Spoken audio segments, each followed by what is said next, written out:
Ayun guys, mangangawil tayo ngayon. Dumayo ako ng mangangawil.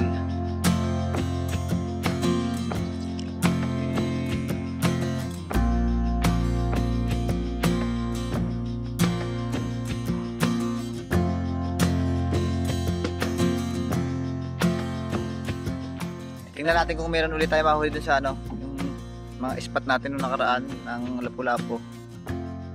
Tingnan natin kung may dadawi. Naglalambat pa dun sa pistoy.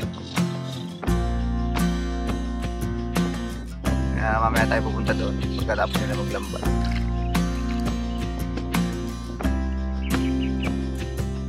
Ayun mga kailog, babadya pa umulan pero walang pupus dito ang dami. Hindi lang ako makapag-video kasi wala akong dalang cellphone holder.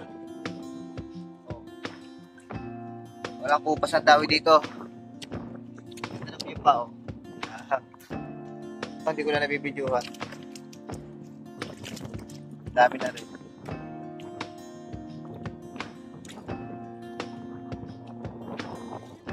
Ulit mga kailog. Daming lapu-lapu dito. Kasi yung ilalim dito puro kahoy. Ilalim dito. Kapag yung sobrang low tide, makikita niyo yung mga bagay dito. Ito rin yung pinapangawilan natin noong nakaraan. Yung nag-iiro kami ng lapu-lapu na salungo. Ayan, pasensya na kayo, hindi natin masyadong mabidyuhan ng maayos. Dahil nga wala tayong dalang holder, tapos mag-isa lang tayo. Lapu-lapu.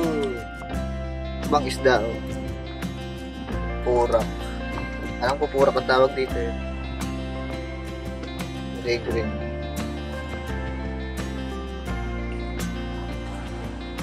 Paki-comment naman kung anong tawag nito sa inyo. Sarap to, inihaw. Tsaka pwede rin yata itong kilaw.